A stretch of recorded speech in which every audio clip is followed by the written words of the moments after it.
Assalamualaikum warahmatullahi wabarakatuh. Kami dari kelompok 7 di sini kami akan membahas tentang kode etik psikologi yang menjelaskan tentang pasal 49 sampai pasal 56. Sebelumnya, izinkan kami untuk memperkenalkan diri. Dengan saya sendiri, Chelsea Bintang Puspita.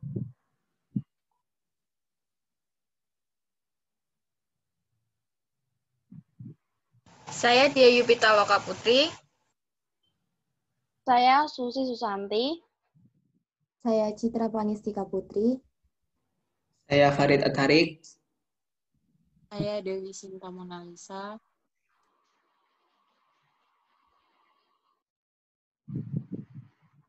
Pasal 49 akan dibacakan dengan Citra. Jadi, pasal 49 ini menjelaskan bahwa setiap penelitian sebelumnya psikolog atau ilmuwan psikologi harus menjelaskan kepada partisipan hal-hal terkait penelitian dengan menggunakan bahasa yang sederhana, sehingga dapat dipahami oleh partisipan. Dan partisipan pun harus diminta kesediaannya untuk ikut serta dalam penelitian. Setelah mendengarkan penjelasan dari psikolog atau ilmuwan psikologi, partisipan dapat mengundurkan diri apabila merasa tidak bersedia mengikuti penelitian tersebut. Next.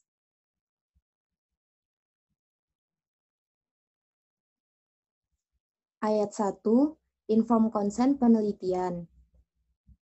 Ayat 1 ini membahas tentang yang pertama tujuan penelitian, jangka waktu dan prosedur, antisipasi dari keikutsertaan yang bila diketahui mungkin dapat mempengaruhi kesediaan untuk berpartisipasi, seperti resiko yang mungkin timbul, ketidaknyamanan, atau efek sebaliknya. Keuntungan yang mungkin diperoleh dari penelitian, hak untuk menarik diri dari keikutsertaan dan mengundurkan diri dari penelitian setelah penelitian dimulai, konsekuensi yang mungkin timbul dari penarikan diri dan pengunduran diri, keterbatasan kerahasiaan, insentif untuk partisipan, dan siapa yang dapat dihubungi untuk memperoleh informasi lebih lanjut. Next. B. Psikolog atau ilmuwan psikologi melakukan upaya memberikan penjelasan dan mendapatkan persetujuan dari pihak berwenang yang mewakili partisipan, atau melakukan upaya lain seperti diatur oleh aturan yang berlaku. Yang C. Mengadakan penelitian intervensi dan atau eksperimen.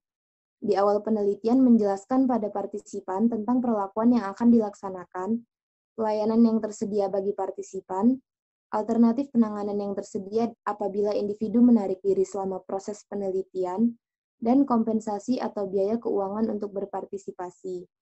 Dan yang terakhir, yang D, menghindari penggunaan segala bentuk pemaksaan termasuk daya tarik yang berlebihan. Next. Ayat kedua, Informed Consent perekaman. Psikolog atau ilmuwan psikologi sebelum merekam suara atau gambar untuk pengumpulan data harus memperoleh izin tertulis dari partisipan penelitian. Izin tertulis tidak diperlukan apabila observasi dilakukan di tempat umum dan diantisipasi tidak akan berimplikasi terancamnya kesejahteraan atau keselamatan partisipan penelitian atau pihak-pihak terkait. Apabila diperlukan perekaman secara sembunyi, psikolog atau ilmuwan psikologi tetap harus memastikan partisipan terlindungi dari dampak buruk dan menjelaskan atau debriefing sebelum melakukan penelitian. Contoh kasusnya adalah seorang psikolog yang mengambil foto dan merekam suara tanpa seizin partisipan, sehingga partisipan mendapatkan dampak buruk dari observasi tersebut. Next. Yang ketiga, pengabaian informed consent. Psikolog atau ilmuwan psikologi dapat mengabaikan informed consent apabila penelitian tidak memberikan resiko atau dampak buruk kepada partisipan. Psikolog atau ilmuwan psikologi tidak harus meminta persetujuan partisipan penelitian, hanya jika penelitian melibatkan individu secara anonim. Penelitian yang tidak harus memerlukan persetujuan partisipan antara lain adalah penyebaran kuesioner anonim, observasi ilmiah, dan penelitian arsip. Contoh kasusnya adalah seorang psikolog yang menyebarkan kuesioner untuk penelitian. Kuesioner itu dapat diisi oleh siapapun tanpa perlu menyertakan identitas. Dalam kasus ini, seorang psikolog tidak harus meminta izin dari partisipan karena kuesioner di sini dianggap tidak membahayakan. Next. Pasal 50, pengelabuan atau manipulasi dalam penelitian. Seorang psikolog atau ilmuwan psikologi tidak dibenarkan melakukan manipulasi dalam penelitian.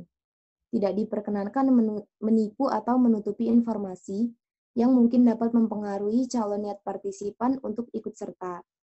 Informasi yang dimaksud itu seperti kemungkinan cedera fisik, kemungkinan mengalami hal-hal yang tidak menyenangkan, dan kemungkinan merasakan emosi yang negatif. Yang kedua, seorang psikolog atau ilmuwan psikologi boleh melakukan penelitian dengan pengelabuan atau manipulasi. Teknik pengelabuan ini hanya dibenarkan apabila ada alasan yang ilmiah untuk tujuan pendidikan atau bila topik ini sangat penting untuk diteliti demi perkembangan ilmu pengetahuan. Sementara tidak ada cara lain yang lebih efektif untuk dilakukan. Apabila manipulasi ini terpaksa dilakukan, psikolog atau ilmuwan psikologi harus menjelaskan kepada partisipan terkait dengan bentuk manipulasi yang akan dilakukan, sehingga partisipan dapat menarik diri apabila ia tidak menyetujui pengelabuan tersebut. Contoh kasusnya yaitu seorang psikolog yang melakukan manipulasi dalam melakukan sebuah penelitian. Selanjutnya, pasal 51 yang akan dijelaskan oleh teman saya, Lucy.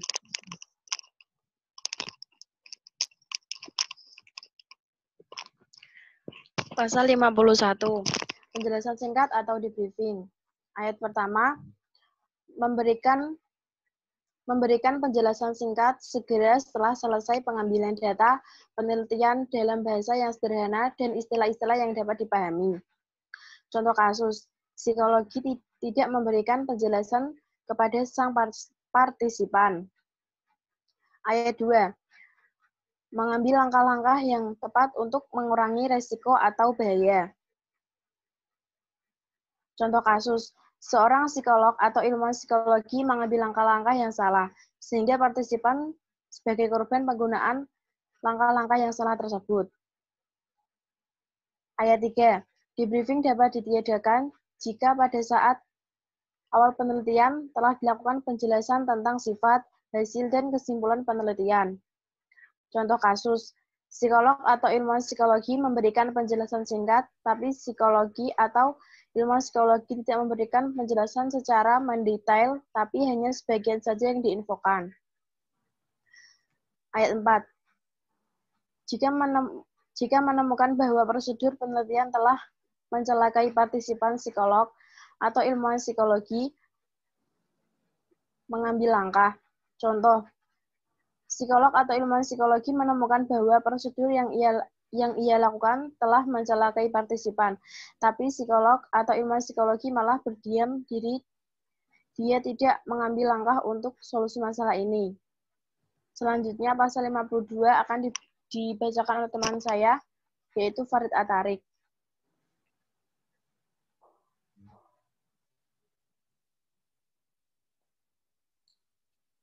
Selanjutnya pasal 42.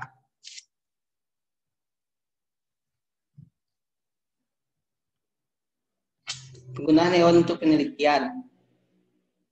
Psikolog dan ilmuwan psikologi memperhatikan peraturan negara dan standar profesional apabila menggunakan hewan sebagai objek penelitian.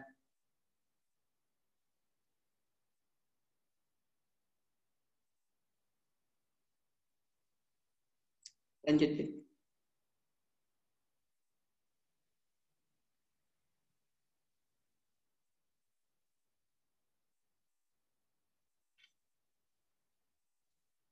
Pasal 1.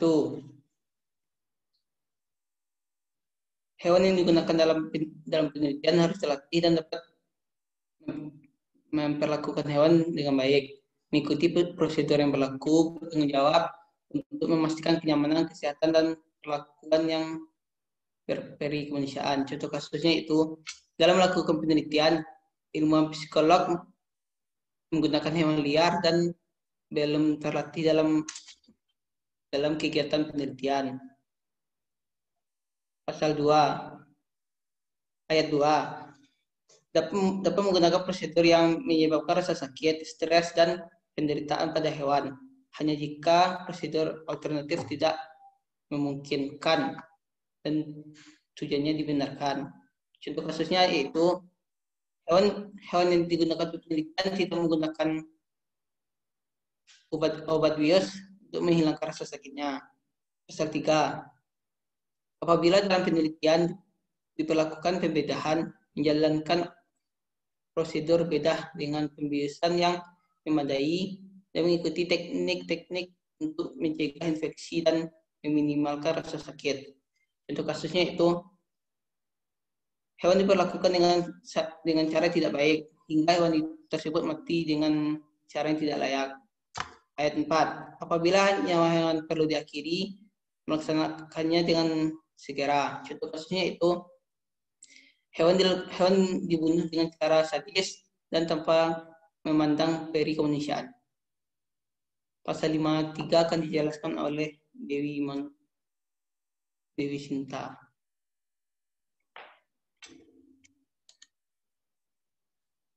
Pasal 53, pelapor dan publikasi hasil penelitian. Next. Psikolog dan atau ilmuwan psikolog bersikap profesional, bijaksana, jujur dengan memperhatikan keterbatasan kompetensi dan kewenangan sesuai ketentuan yang berlaku dalam melakukan pelaporan atau publikasi hasil penelitian. Hal tersebut dimaksudkan untuk menghindari kekeliruan penafsiran serta menyesatkan masyarakat pengguna jasa layanan psikolog. Hal-hal yang harus diperhatikan adalah next.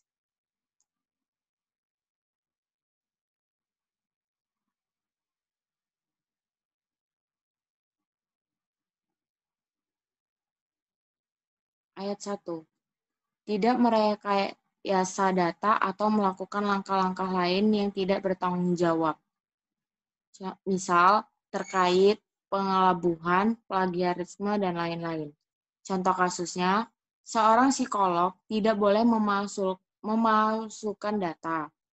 Kesimpulannya, seharusnya seorang psikolog harus menggunakan data yang hakiki demi kebaikan pasien. Pasal 2, contoh ayat 2, jika menemukan kesalahan yang signifikan pada data yang dipublikasikan, mereka mengambil langkah untuk mengoreksi kesalahan tersebut dalam sebuah pembetulan correction, penarikan kembali, reaction, catatan kesalahan tulis atau cetak eratum, atau alat publikasi lain yang tepat.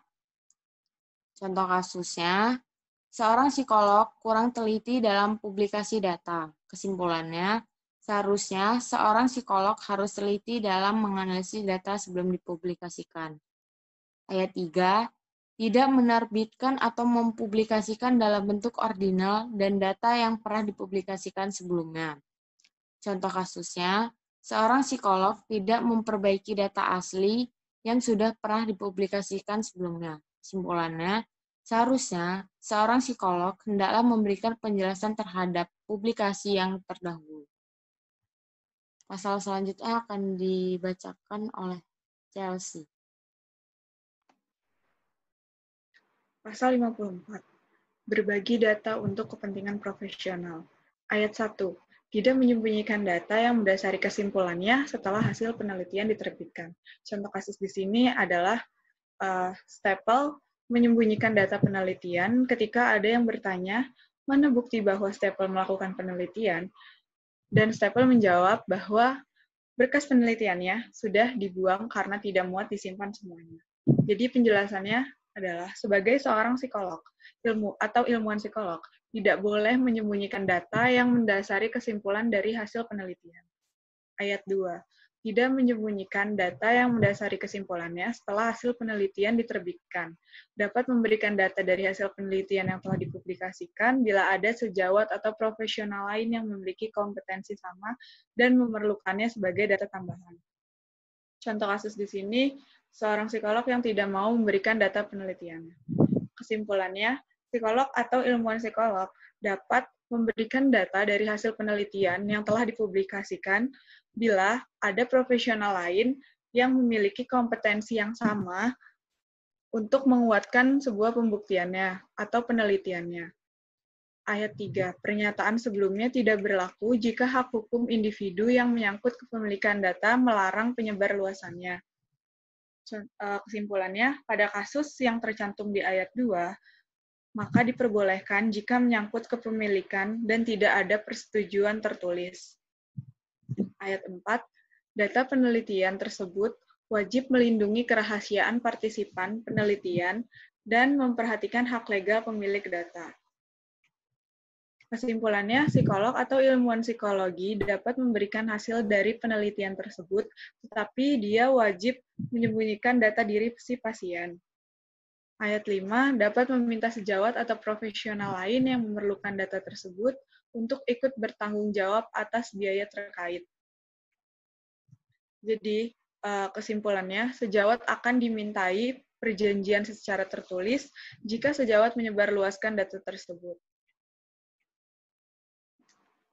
Pasal 55, penghargaan dan pemanfaatan karya cipta pihak lain.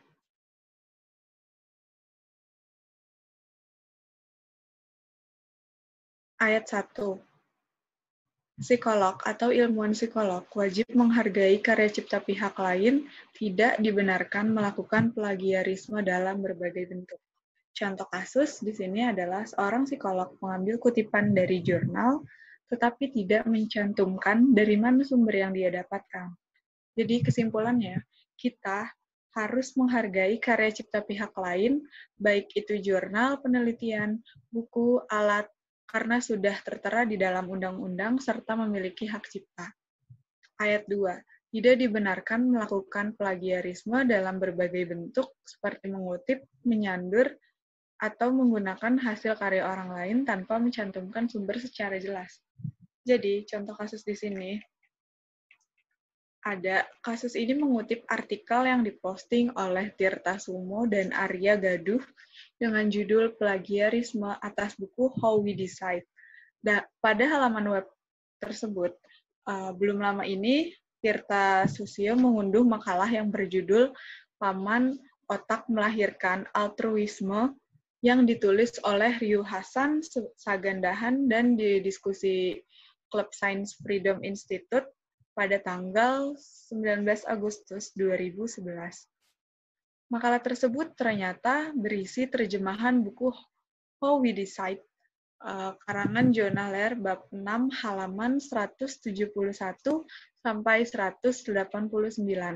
Karena tidak ada satupun rujukan maupun atribusi ke Jonah Lehrer, Tirta Susilo dan beberapa rekan lain mengambil kesimpulan bahwa makalah ini adalah plagiat.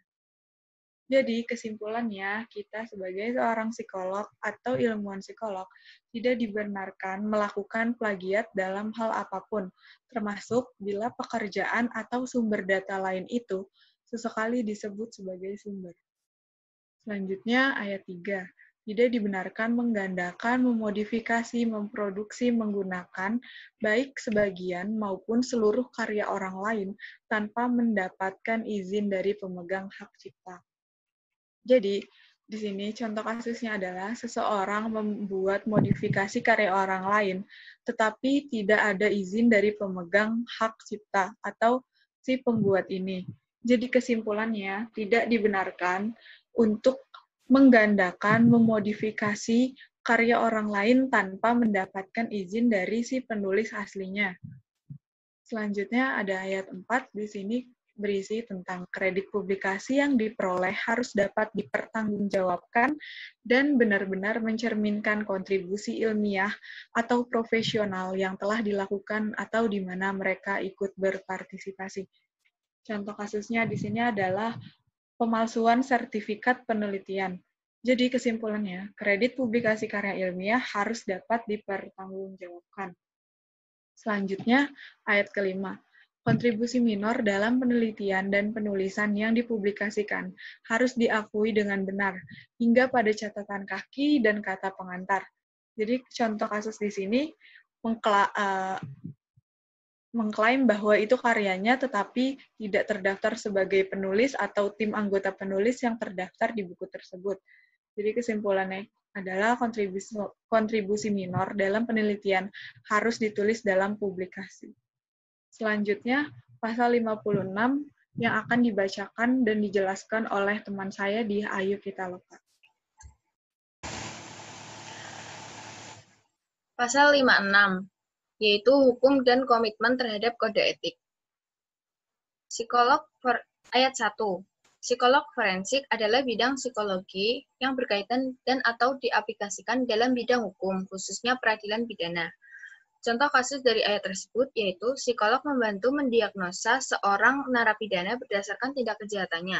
Apakah ia memiliki kapasitas mental normal atau sehat dalam memahami keinginan atau kehendaknya.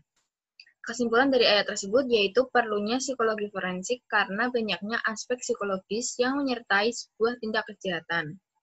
Ayat 2, yaitu ilmuwan psikologi forensik melakukan kajian atau penelitian yang terkait dengan aspek-aspek psikologis manusia dalam proses hukum, khususnya peradilan pidana.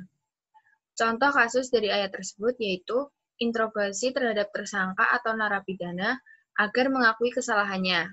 Selain itu, psikolog juga dapat melakukan asesmen untuk memberi gambaran kondisi mental pelaku. Kesimpulan dari ayat tersebut yaitu seorang ilmuwan psikologi forensik menjalankan tugasnya berkaitan dengan hukum pidana. Ayat 3. Psikolog dan atau ilmuwan psikologi yang menjalankan tugas psikologi forensik wajib memiliki kompetensi sesuai dengan tanggung jawab yang dijalaninya, memahami hukum di Indonesia dan implikasinya terhadap peran tanggung jawab, wewenang, dan hak mereka. Contoh kasusnya yaitu seorang psikolog semena-mena melakukan tindak pelecehan seksual kepada narapidana yang terganggu mentalnya. Kesimpulan dari ayat tersebut yaitu seorang ilmuwan psikologi forensik haruslah kompeten dalam menjalankan tugasnya sesuai kode etik psikologi.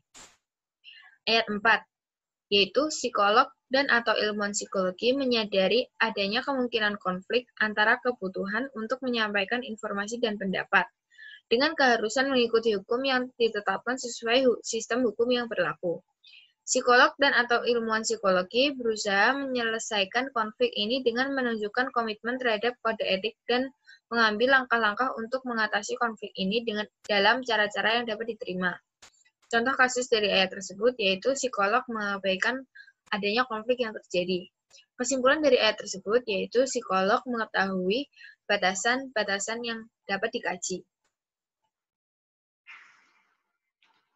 Sekian presentasi dari kelompok kami. Kurang lebihnya mohon maaf. Wassalamualaikum warahmatullahi wabarakatuh.